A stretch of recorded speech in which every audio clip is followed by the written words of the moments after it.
Olá, turma! Bem-vindos a mais uma aula de microbiologia. Eu sou a professora Wellen e hoje nós vamos aprender sobre meios de cultura e crescimento bacteriano. Hoje a nossa aula vai ser voltada sobre esse assunto, como que nós podemos cultivar e como as bactérias elas crescem, qual é o meio que funciona, fisiologia e etc. Então vamos lá? Então, pessoal, ao concluir a aula, vocês vão estar com essas informações. Diferenciar e conhecer os fatores de crescimento bacteriano, qual a temperatura ideal para o crescimento bacteriano, fatores do crescimento, o que são macronutrientes e o que são micronutrientes. E diferenciar os meios de cultura. E também sobre o crescimento bacteriano, como uma bactéria cresce, se divide, se reproduz. Então, é importante que vocês se atentem a esses pontos, que no final da aula vocês devem saber responder ou explicar para outras pessoas, melhorar o seu estudo sobre esses aspectos de microbiologia voltados às bactérias.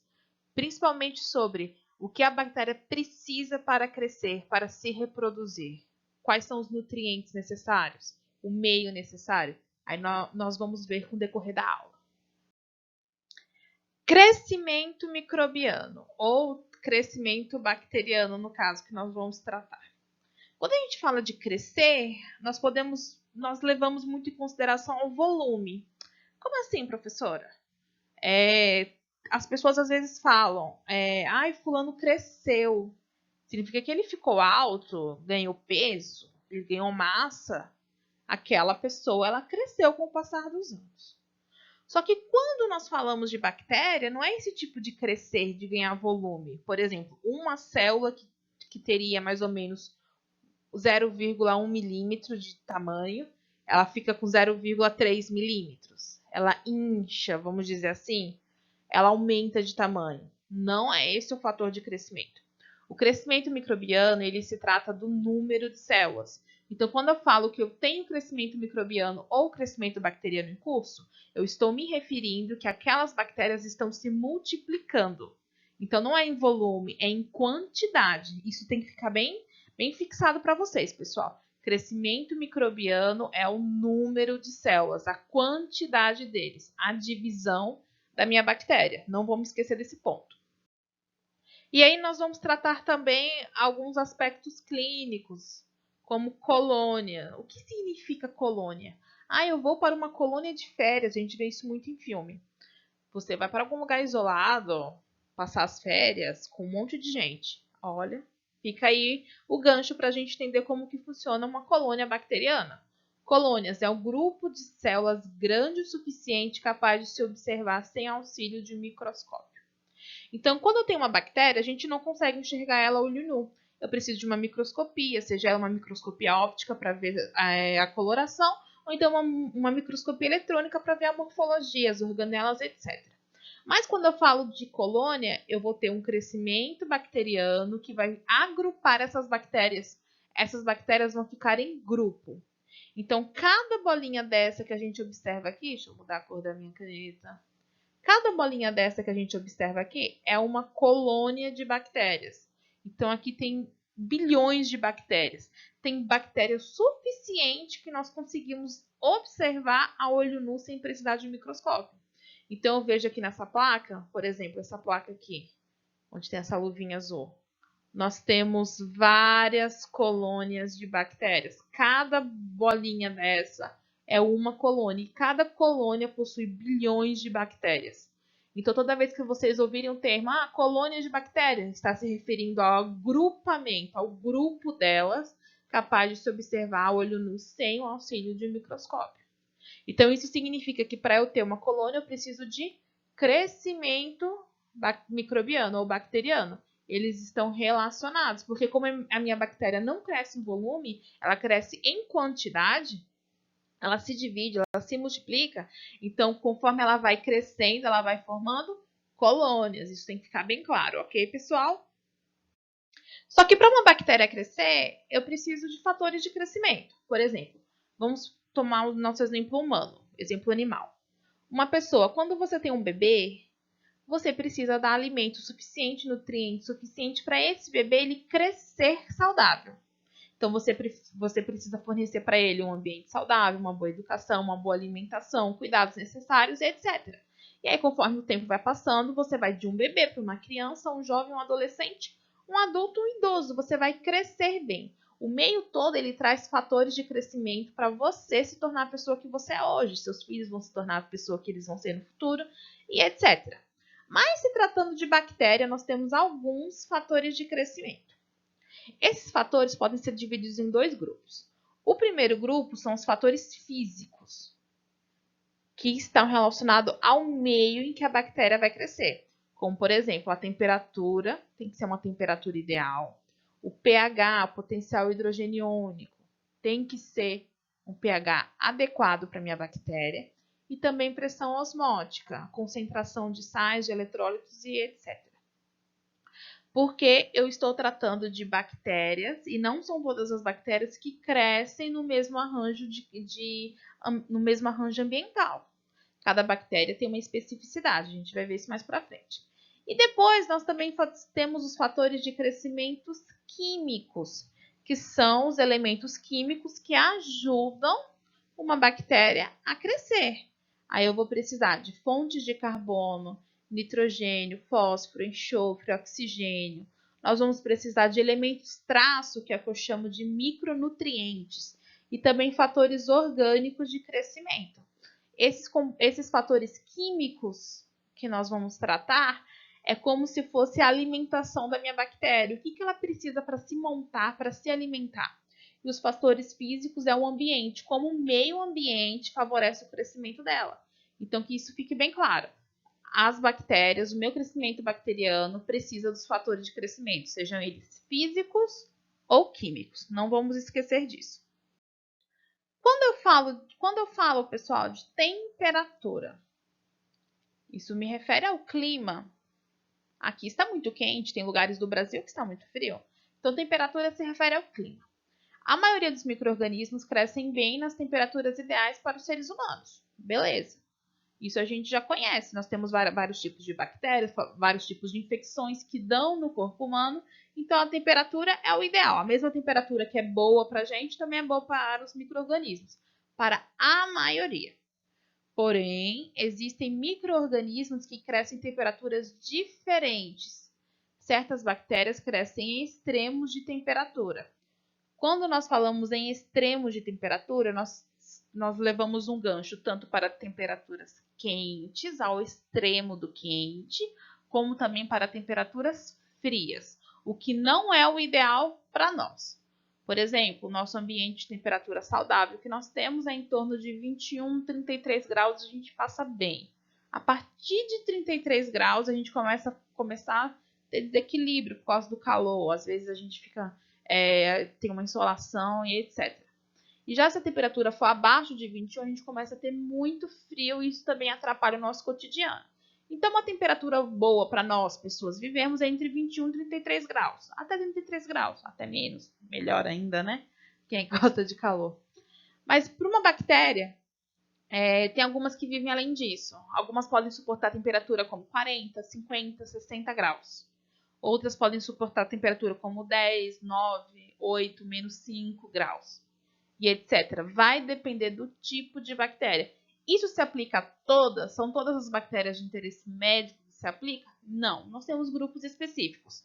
Mas a temperatura, ela indica o calor do meio, a concentração do meio de calor ou de frio, que vai favorecer o crescimento microbiano. Qual é a temperatura certa e qual o nome para essas bactérias que nós vamos dar? Também vamos tratar sobre isso. Nós podemos dividir as nossas bactérias, a temperatura que as nossas bactérias crescem, em 3 grupos. Primeiro grupo, os psicrófilos, o segundo grupo, os mesófilos e o terceiro grupo, os termófilos. Ah, professora, mas nós temos 5 exemplos aqui nos slides. Ok, pessoal, nós temos 5 exemplos, mas nós vamos falar deles com calma. Primeiro, os psicrófilos são micróbios ou bactérias que gostam de frio, representada aqui nessa primeira figura. Então, quando eu tenho bactérias que elas se adaptam bem a temperaturas frias, elas são psicrófilas, que fique bem claro. Dentro desse grupo de psicrófilos, nós temos os psicrotróficos. Ui, até é difícil falar. Psicrotróficos. Os psicotróficos estão dentro desse grupo psicrófilos porque as bactérias também gostam de frio. Porém, eles crescem em temperaturas baixas de refrigeração. É o que é mais usado na indústria alimentícia, temperatura comum de geladeira. Entre 0 a 30 graus, as minhas bactérias costumam sobreviver. Porém, elas se reproduzem, elas se multiplicam com mais dificuldade, elas demoram mais a sua multiplicação. Por isso que quando a gente deixa um alimento descongelando e esquece ele fora da geladeira, ele apodrece muito rápido. Mas dentro da geladeira, ele demora algumas semanas, alguns dias para poder apodrecer. Porque as bactérias demoram a se multiplicar, mas elas existem nesse meio ambiente. É mais usado na indústria alimentícia como exemplos. Os mesófilos são micróbios que gostam de temperaturas moderadas, tipo aqui, ó, um clima temperado. Os termófilos são micróbios que gostam de calor. Então, quando a temperatura é quente, eles se reproduzem bem. Dentro desse grupo dos termófilos, nós temos os hipertermófilos, que crescem em temperaturas acima de 80 graus, que é exemplificado que eles ficam em lavas, em fontes termais vulcânicas, onde a temperatura é muito elevada. Acima de 80 graus, eu tenho também bactérias nessas temperaturas. Então, lembre-se sempre, pessoal, não importa o clima, nós sempre vamos ter bactérias se desenvolvendo. Seja um clima muito frio, um extremo frio, ou um clima extremamente quente, eu vou ter bactérias que se adaptam bem a esse ambiente. Não vamos esquecer desse ponto. Esse gráfico, ele explica bem a caracterização dos três grupos. Nós vamos ter os psicrófilos, que eles vão crescer entre menos 10 e 20 graus. Esse aqui, esse primeiro eixo aqui. Lembrando que sempre aqui no ápice da nossa linha de crescimento é onde ele tem a temperatura ótima para crescer. Então, os psicrófilos, eles crescem em temperatura ótima, mais ou menos aqui, olha. 11 graus, 12 graus, por aí eles conseguem se desenvolver bem, é bem para eles. Porém, eles também crescem na temperatura menos 10. A partir que ele sai desse ápice, ele já tem uma queda brusca. Então, ele deixa de crescer ou diminui o processo de reprodução a partir dos 11 graus até os 20 graus. Eles caem a reprodução dos meus micróbios. Vou mudar de cor para ficar melhor para a gente ver. Vou colocar o amarelo agora. Os psicotróficos, esses aqui, que são os meus micróbios que gostam de um ar mais frio a nível de refrigeração, eles crescem em temperatura entre 0 grau até 30 graus, que é a temperatura do nosso refrigerador, a temperatura normal de refrigeração. E aí aqui na nossa linha de crescimento ele vai crescendo, vai 1, 2, 3, 4, 5, 6, 10 graus, tá crescendo. Aí passa mais, chega nos 20 graus, está crescendo. Quando ele chega aqui no topo do ápice, mais ou menos 21, 22 graus, é onde ele tem a temperatura que ele mais cresce, que ele mais se reproduz. A partir desse ponto, ele ainda cresce, porém, é de forma mais lenta, até os 30 graus, onde deixa de ser um ambiente propício para ele crescer. Os mesófilos, que são esses aqui, que eles crescem em temperaturas amenas, comuns para a gente, eles vão crescer em temperaturas de 10 graus, tá de verde, viu, gente? Até a temperatura de 50 graus. Então, eu tenho esse eixo de temperatura, essa linha de temperatura. Aí deu 10 graus, essas bactérias vão crescendo, crescendo, crescendo, crescendo, crescendo, até chegar no seu ápice. O ápice aqui dos mesófilos vai ser entre 36 e 37 graus. Vai ser aqui, onde ela se reproduz bem. Depois ela diminui a faixa de reprodução conforme a temperatura vai aumentando, até chegar em 50 graus, onde simplesmente ela para de se reproduzir. Esses são os mesófilos. Os termófilos, que gostam de calor, eu vou colocar aqui de roxo. Eles gostam de calor. Então, eles vão crescer em temperatura entre 40 graus a 71 graus, mais ou menos, eles começam a crescer. Então, deu 40 graus, essa linha de bactérias, essa família de bactérias, vai crescendo até atingir o seu pico, que é o ápice de reprodução, a temperatura melhor para se reproduzir, que é entre 60 e 61 graus. Eu sou muito boa em fazer uma reta aqui no mouse. A partir que a temperatura for subindo, a taxa de reprodução diminui e vai caindo até os 71 graus, mais ou menos. Esses são os meus termófilos.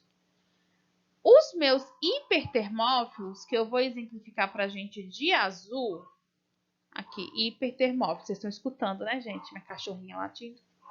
Os meus hipertermófilos, que são bactérias que crescem em temperaturas extremamente quentes, eles começam a se reproduzir a partir de 60 e poucos graus, 68 graus, por aí eles começam a se reproduzir. Aí eles vão crescendo. Crescendo, crescendo, crescendo, a temperatura aumentando, o processo de multiplicação acelera até atingir o pico. Observem bem que o ápice dele é bem longo, maior do que o das outras bactérias.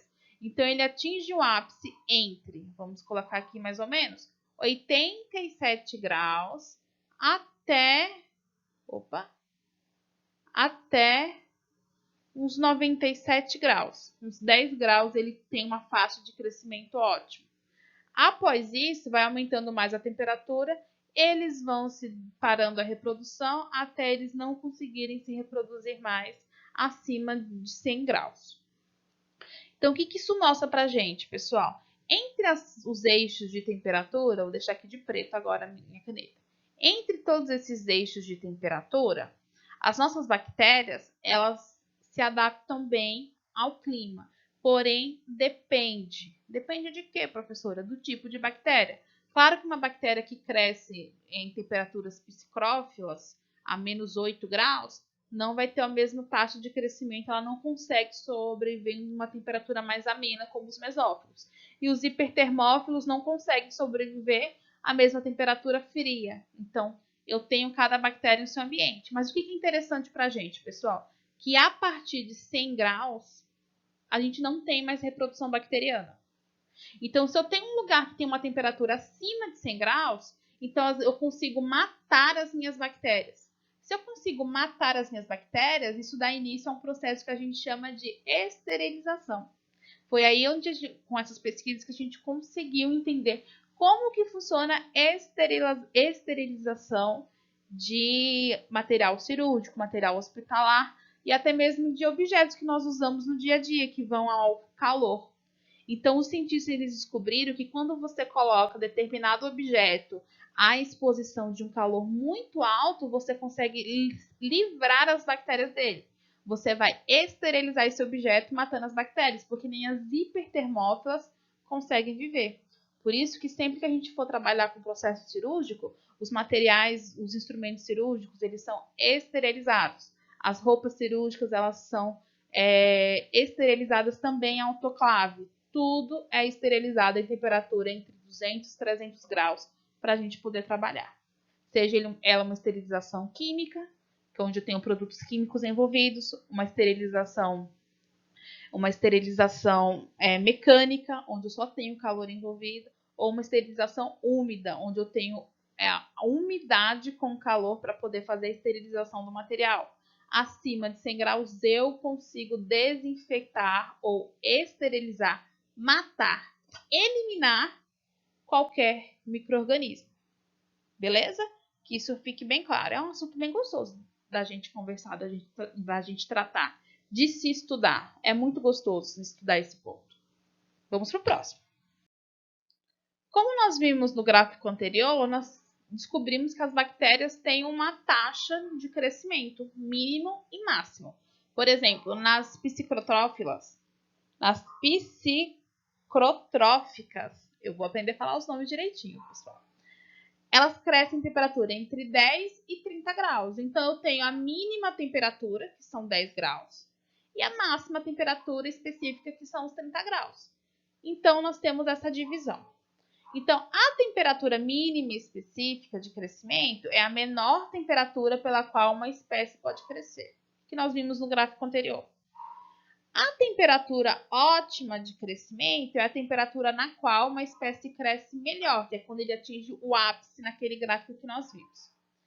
E a temperatura máxima de crescimento é a maior temperatura na qual o crescimento é possível.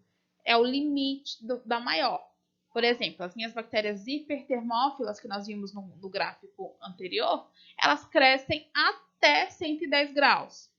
Então, o máximo de crescimento, a temperatura máxima de crescimento dela é 110 graus. A temperatura mínima de crescimento delas é entre 78, 88 graus, por aí. Conforme o gráfico ele mostrou pra gente. 78 graus, 77, por aí. É a temperatura mínima. A partir daquele... Se eu tiver um ambiente com uma temperatura que só fica a 90 graus, é a temperatura mínima para essa bactéria crescer. Ela vai se reproduzir em lentidão, mas ela vai se reproduzir. Se eu tiver um mesófilo, que é a nossa temperatura ambiente aqui, 30 graus, o ápice para ela, para nossa temperatura, é entre 20 e 30 graus. É o ápice dela. Quando eu tenho, por exemplo, 20 graus, 10 graus ou 15 graus, e a minha bactéria ela consegue se reproduzir se eu tiver um ambiente só com 15 graus, ela consegue se reproduzir, porém uma velocidade mínima. Quando eu atinjo a temperatura ótima de crescimento, é onde a divisão ela acontece, ó, bem rápida. Então, que fique claro, a temperatura mínima de crescimento é onde uma espécie bacteriana consegue crescer naquela temperatura. A ótima é quando a temperatura é ótima para a reprodução dela.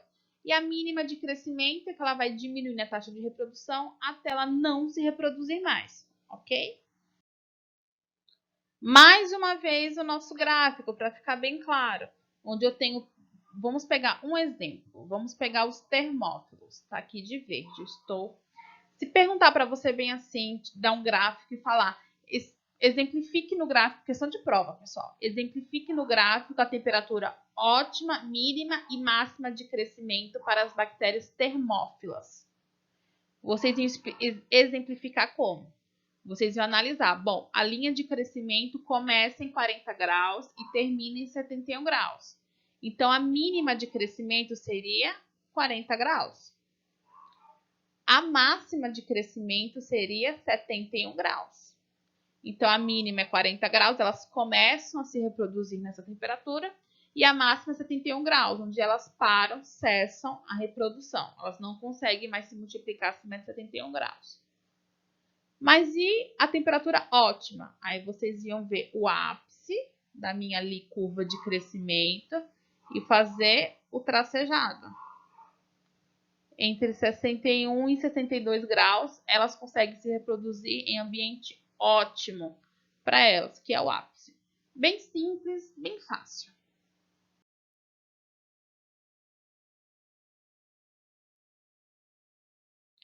Falando ainda de fatores de crescimento físico, nós temos também aqui listado o nosso pH. O nosso pH é que ele determina se alguma substância é ácida ou alcalina. É a minha linha de pH. A maioria das bactérias elas crescem melhor em uma faixa estreita de pH próxima à neutralidade, entre pH 6,5 e 7,5. Poucas bactérias crescem em pH ácido, abaixo de 4.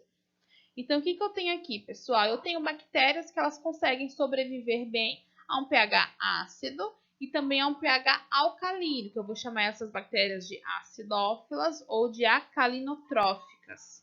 São esse tipo de bactéria. Qual exemplo que nós temos? Utilizado na indústria alimentícia, alimentos em conserva, onde eu tenho ácido atribuído a esses alimentos, como por exemplo vinagre e etc. Esses alimentos eles conseguem ficar conservados à base de fermentação bacteriana, porque elas sobrevivem bem no pH ácido. Qual exemplo que nós temos, professora? Picles em conserva, cebola em conserva, brócolis em conserva. Todos eles são mantidos pela fermentação bacteriana em ambiente ácido, onde eu tenho administração de vinagre, que é um produto, uma substância ácida. Se vocês forem olhar o rótulo do seu vinagre, vocês vão ver que eles são ácidos, pelo menos a maioria, o que eu conheço. Se for diferente, vocês podem me corrigir em sala de aula depois. Não tem problema. Então a minha bactéria ela precisa. Se eu tenho uma bactéria que ela vive em ambiente ácido, e eu colocar ela em um ambiente neutro, ela não vai conseguir sobreviver, se reproduzir.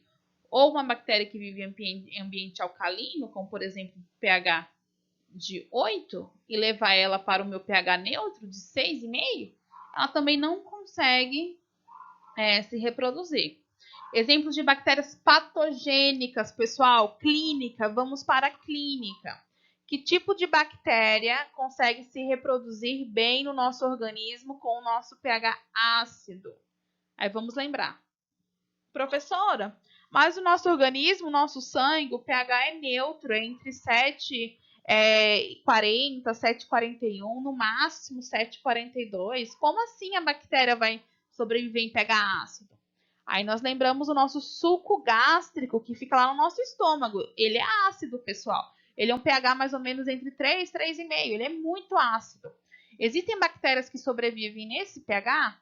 Pergunto para vocês, momento para vocês pensarem. 5 segundos. Existem. Nós chamamos ela, vou escrever aqui do lado para vocês, de H. pylori. H. pylori ou Helicobacter pylori. É a nossa bactéria que causa úlcera. Como assim, professora? Eu não entendi. Bom, o nosso pH do estômago, ele é ácido. Ele é muito ácido. Então, o que acontece? Eu tenho bactérias que causam úlceras no meu estômago. O meu H. pylori, Helicobacter pylori, ela se fixa na parede estomacal. Eu tenho aqui um estômago, vou desenhar aqui para vocês. E a minha bactéria eu vou fazer de azul. Ela se fixa aqui na parede estomacal, porque ela sobrevive ao pH ácido. E ela se alimenta aqui dos nutrientes que ela recorre aqui na parede do meu estômago. Como eu tenho um suco gástrico, aí elas vão fazendo feridinhas. E o meu suco gástrico vai batendo nessas feridinhas. Agora imagina um pH ácido batendo em feridas. Essas úlceras, com certeza, elas vão abrir e fazer feridas. Aí nós vamos ter todos os sintomas de H. pylori. Gastrite, refluxo, dor estomacal, cólicas abdominais e etc. Por quê? Por causa que a minha bactéria está abrindo feridas na parede do meu estômago e o suco gástrico, que é ácido por natureza, fica batendo o tempo todo nessas úlceras. Então, isso vai fazendo com que eu sinta muita dor. E aí eu tenho toda a fisiopatologia da doença causada por H. pylori. E aí eu tenho que tratar a infecção bacteriana, inibindo os fatores de crescimento dela, os nutrientes, para ela poder morrer por, vamos colocar bem entre aspas, que vai ser uma explicação bem grosseira, morrer por inanição. Eu não vou dar nutrientes, ela vai morrer de fome, ela não vai ter como se reproduzir, não vai ter os fatores químicos suficientes para se reproduzir. Então, esse é um exemplo clínico que a gente trata de bactérias que sobrevivem no pH ácido. Beleza, pessoal? Vamos para o próximo. Outro fator de crescimento físico que nós temos, pessoal, é a pressão osmótica, que é a concentração de água em um determinado ambiente em comparação ao organismo. No nosso organismo, nós estamos falando sobre as nossas células procarióticas, as nossas bactérias. A pressão osmótica ela vai tratar micro-organismo obter a maioria dos seus nutrientes em solução de água presente no seu meio ambiente. Constatado que eles requerem água para o seu crescimento com 80 a 90% de água na composição. A pressão osmótica elevada tem como remover a água necessária para a bactéria. Então, eu vou ter um ambiente hipertônico, onde eu vou ter uma pressão osmótica a mais, mais potencializada, vamos dizer assim, elevada. Nós vamos ter uma pressão osmótica isotônica, que é equilibrada entre o ambiente interno e o ambiente externo. E nós vamos ter uma pressão osmótica hipotônica, que ela é baixa em relação à água e em relação à minha bactéria. Então, nós temos esses três exemplos de pressão osmótica: hipertônica, isotônica e hipotônica. Um exemplo que nós temos aqui, pessoal, é de uma plasmolise, é quando eu tenho a lise do citoplasma da minha bactéria. Eu tenho aqui minha bactéria linda e maravilhosa, toda bonitinha, e ela está em um meio isotônico. onde a concentração de sais de NaCl, de cloreto de sódio, é de 0,85%. Ela consegue viver bem nesse meio, isotônico, está equilibrado. Quando eu adiciono mais cloreto de sódio, eu deixo a 10%, observem bem, eu vou de 0,85%, que é menos de 1%, a 10% de solução salina na minha água, eu adiciono cloreto de sódio. Aí o que acontece? A água que fica aqui no meio, no meu citoplasma da bactéria, ela vai sair da minha bactéria porque a pressão é diferente, a pressão osmótica é diferente. Se a minha água vai sair da minha bactéria, o meu citoplasma vai sofrer lise, ou seja, a minha bactéria vai ser destruída. Então, a minha bactéria ela precisa de um ambiente isotônico para poder sobreviver, onde eu tenho equilíbrio entre a água, a concentração de água no meio extracelular e no meio intracelular. Quando eu coloco uma solução hipertônica, eu estou forçando a água a sair de dentro da minha célula para o meio ambiente. E aí minha bactéria, ela morre. A bactéria is dead, ela morre. Lembrando que é na água que a minha bactéria vai absorver nutrientes. Então, se eu tenho um ambiente com excesso de cloreto de sódio, isso não vai fazer bem para minha bactéria. E se eu tenho com mínimo também de cloreto de sódio ou com outros sais minerais, isso também não vai fazer bem para minha bactéria. Então, de qualquer jeito, ela vai entrar em lise, ela vai morrer. Aí entra a minha bactéria que precisa de alguns do meio ambiente com sais para poder sobreviver. Aí eu vou dar o nome para essa bactéria de halófica. É a minha bactéria que precisa de sais ou nutrientes em sua água para sobreviver. Aí eu vou ter os halóficos extremos. São bactérias que adaptam bem a altas concentrações de sais. Então, se eu tenho um ambiente que tem uma... Quando eu falo sais, pessoal, não é só cloreto de sódio, não. Eu estou falando de todos os eletrólitos que contém na minha água. A gente sabe que a gente não consome água pura, só H2O, hidrogênio e oxigênio. Nós consumimos um conjunto de eletrólitos. Na minha água eu vou ter magnésio, eu vou ter cálcio, eu vou ter fósforo, eu vou ter zinco e etc. Quando eu tenho uma água só com H2O, eu vou ter uma água destilada, que ela não tem os eletrólitos suficientes, que não me nutre, ela não me hidrata. Para me hidratar, ela precisa conter os nutrientes necessários para o meu corpo. Para a bactéria é a mesma coisa, só que elas conseguem se adaptar. Quando a gente fala de uma halófica extrema, são bactérias que se adaptam bem a altas concentrações de sais. Então, eu posso ter uma temperatura, um meio muito hipertônico e ela vai se adaptar perfeitamente bem. São halóficas extremas. Quando eu falo de halóficas obrigatórias, aqui embaixo, vou colocar de amarelo para gente. Halóficas obrigatórias são bactérias que precisam de sais para o seu crescimento. Se não tiver sais, ela não cresce. Ela precisa de sais para o crescimento.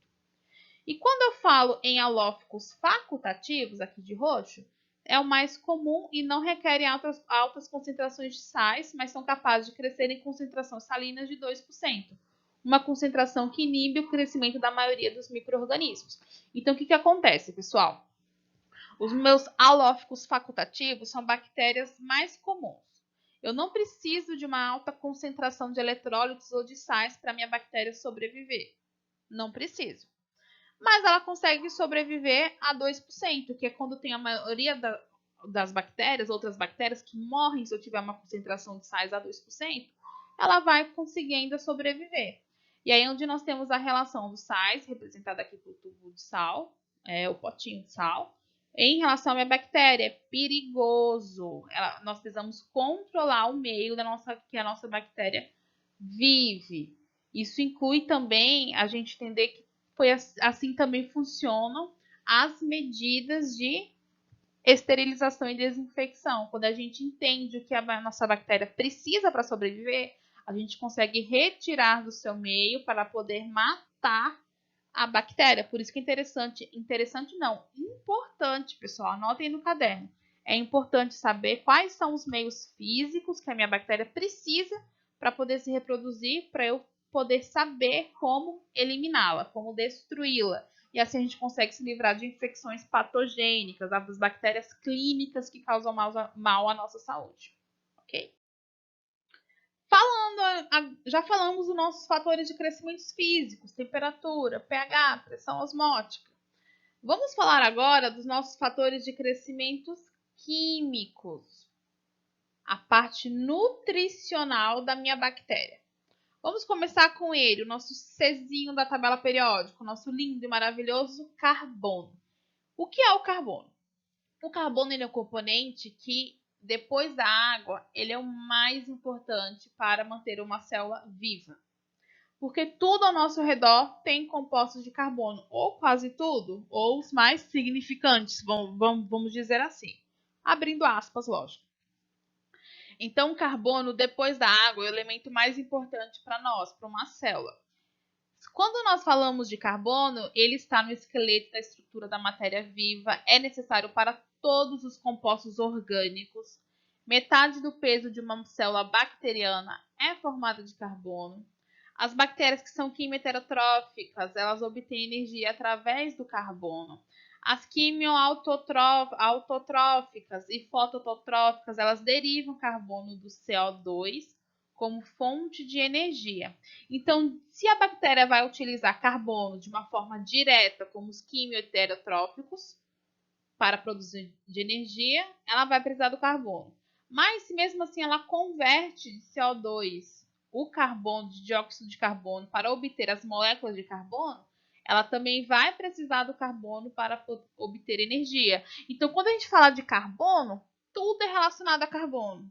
Não tem como a gente falar de matéria orgânica, de estrutura orgânica, de células que causam problemas a organismos vivos, organismos orgânicos, vamos dizer assim, que não precise de carbono. O carbono é o principal fator de crescimento químico que a nossa célula bacteriana ela vai precisar. Aí eu agrego o carbono ao meu nitrogênio, ao meu enxofre, ao meu fósforo. Eu vou tratar esses nutrientes como macronutrientes. Professora, macronutrientes são nutrientes grandões, enormes, gigantes? Não, pessoal. Macronutrientes são os nutrientes que a minha bactéria precisa em maior quantidade. Professora, tá, beleza. Então ela só vai precisar desses nutrientes? Não, ela não vai precisar só desses nutrientes. Porém, carbono, nitrogênio, enxofre e fósforo, ela vai precisar em quantidades maiores. Bom, o nitrogênio e o enxofre, eles participam na síntese de DNA e na transcrição de RNA. Se eu inibir o nitrogênio e o enxofre da minha bactéria, eu vou conseguir fazer síntese de DNA e transcrição de RNA dela, da minha célula? Não, não vai ter matéria-prima. Então eu preciso de muitos nutrientes deles para poder fazer a transcrição e a síntese do meu material genético. O enxofre ele também está relacionado em sintetizar aminoácidos contendo enxofre e vitaminas. Olha só que interessante. A minha bactéria pode entrar na estrutura dela aminoácidos que contêm enxofre e também vitaminas para ela poder sobreviver, ficar legal. Se eu entro em material que contém enxofre e eu não tenho enxofre para ela poder fazer a degradação desses nutrientes, como que a minha bactéria vai fazer metabolismo? Não tem como. Então, eu preciso de enxofre para fabricar esses aminoácidos que vão estar em vitaminas e etc. Fósforo. Fósforo. Onde é que eu tenho fósforo na minha bactéria? Olha só, na minha bactéria, olha só que interessante aqui, ó. É uma membrana celular. Do que é composto, pessoal, uma membrana celular? Não é de uma bicamada fosfolipídica? Olha só, uma bicamada fosfolipídica. Então, eu tenho fósforo na minha membrana citoplasmática. ATP, lembra quando a gente estudou ATP? É adenosina trifosfato. Então, sem fósforo, eu não tenho rendimento energético. Outra coisa que eu preciso de fósforo, síntese de ácidos nucleicos, as minhas bases nitrogenadas, as minhas purinas e as minhas pirimidinas. Eu preciso de fósforo para fazer os meus ácidos nucleicos, as minhas bases, além do enxofre e do meu nitrogênio também. Então, esses nutrientes, pessoal, associado ao carbono, são nutrientes que a minha bactéria precisa, a minha célula precisa em quantidades grandes, em muitas quantidades. E aí eu chamo eles de macronutrientes, beleza? E aí nós temos também elementos traços. Professora, nunca ouvi falar em elementos traços. Gente, elementos traços são nutrientes que os micro-organismos requerem em quantidades pequenas. É o que a gente vai chamar de micronutrientes. Professora, micronutrientes, micro-organismos, micro não sei o que, é coisa pequena. Não. Tratando de micronutrientes, são nutrientes que os meus micro-organismos precisam em quantidade pequena. Por exemplo, o meu carbono está ligado na estrutura molecular da minha bactéria. Então, ela precisa de muito carbono para sobreviver. Assim como o fósforo. Ela não consegue fazer rendimento energético nem síntese de material fisiológico para ela sem o fósforo. Então, ela precisa de muito fósforo na composição, como nutrientes. Então, são macronutrientes. E os micronutrientes são os elementos que ela precisa em pequenas quantidades, mas precisa. Quais são eles? Ferro, cobre, molibdênio e zinco. A maioria para funções enzimáticas. Ou seja, se eu tenho uma fábrica, se eu for comparar minha bactéria a uma fábrica, ela vai precisar da parte gerencial, que vai controlar tudo, que vamos chamar essa parte gerencial e de funcionários de macronutrientes, onde a gente precisa rodar, mas ela também precisa de alguém que faça a limpeza, de alguém que faça a distribuição de alimento para os funcionários, ela precisa de alguém que leve as encomendas, que faça serviço de banco, que são as pessoas que são necessárias, mas não são assim tão importantes quanto um gerente, um diretor de marketing, etc. Que podem ser trocados com facilidades, se for levar em consideração a indústria, por exemplo. É um exemplo, gente. Mas será que uma fábrica, uma empresa não precisa desses funcionários menores, que fazem tarefas menores? Precisam. Precisam em grande quantidade? Se for uma fábrica de construção, uma marcenaria, que eu preciso de pessoas para construir objetos de madeira, tratar com material pesado e etc. Ela vai precisar mais de quem? De pessoas que consigam fazer o serviço principal ou de muitas pessoas para poder fazer a limpeza do local? Claro que são pessoas para fazer o serviço principal. As pessoas que fazem a limpeza, ela precisa, mas não em grande quantidade. Então, os micronutrientes são aqueles nutrientes que a minha célula precisa em pequenas quantidades. Eu não preciso de muito e mesmo assim eu consigo manter uma funcionalidade legal da minha célula. Porém, assim como os meus funcionários que não precisam de quantidades enormes de funcionários numa fábrica para fazer determinado tipo de serviço, eles são também essenciais, porém em menor quantidade. Sem eles também a minha célula não funciona.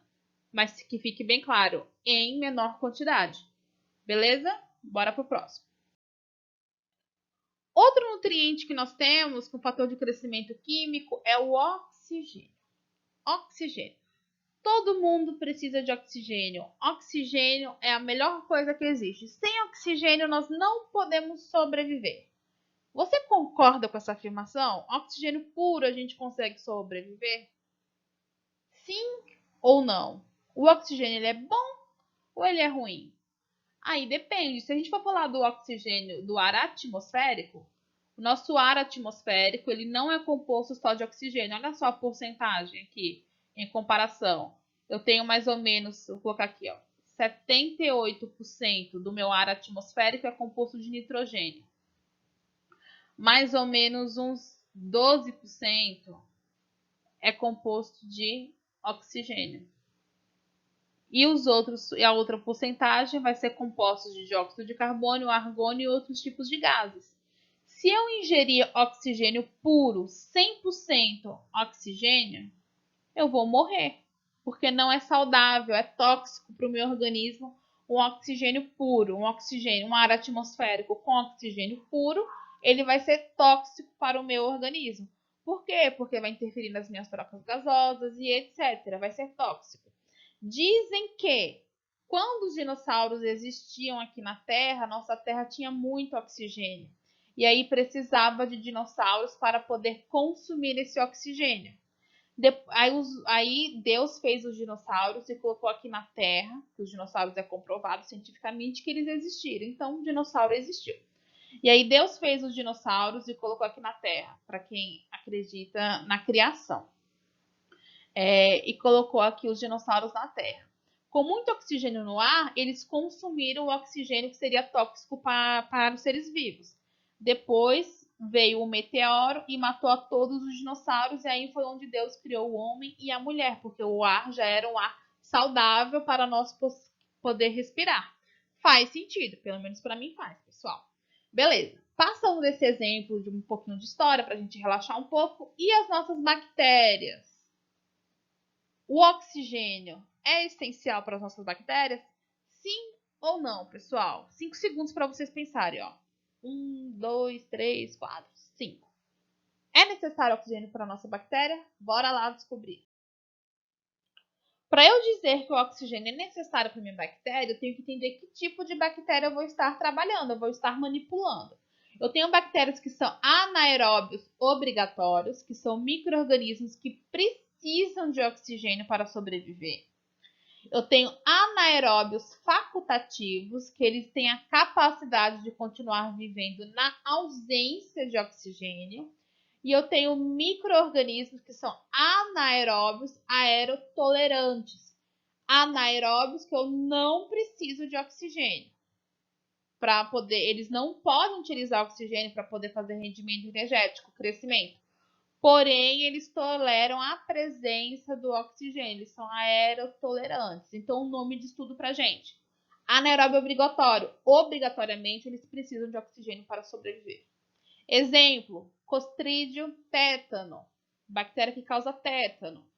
Ela em um ambiente que fica ambiente enferrujado, oxidado, ela não vai sobreviver, ela cria esporos. A partir do momento que você se corta com o ambiente que contém o Clostridium, ele rompe a nossa carne e vai para nossa circulação. O que tem no meu sangue, pessoal?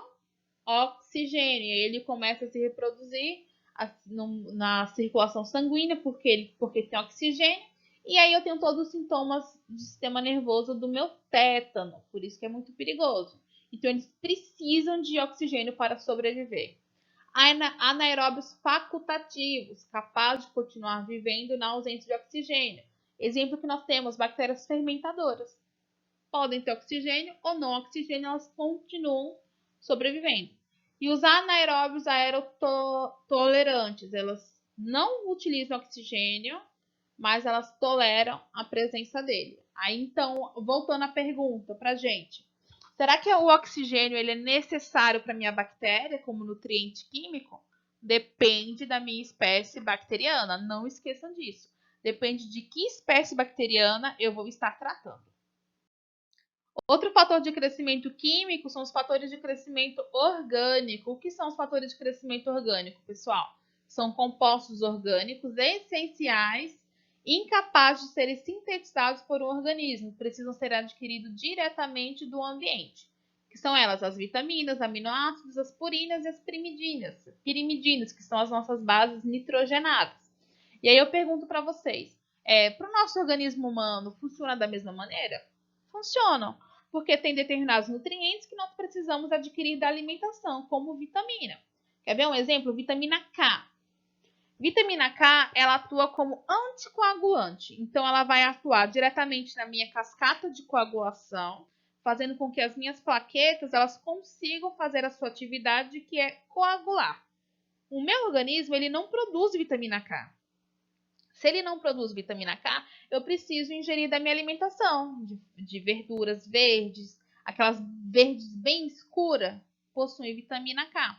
E aí, conforme eu vou ingerindo essas vitaminas, isso vai fortalecendo as minhas plaquetas na minha cascata de coagulação, para que se eu tiver um corte ou algum tipo de corte que cause hemorragia, eu consiga fazer a coagulação do meu sangue. Então, são nutrientes que eu preciso me alimentar, que eu não sintetizo, eu não fabrico fisiologicamente. As minhas bactérias é da mesma forma.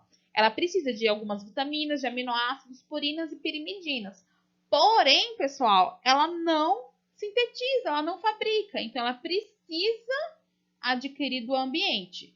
E são esses nutrientes aqui que elas precisam adquirir do ambiente, que eu vou chamar de fatores de crescimento orgânicos, ok?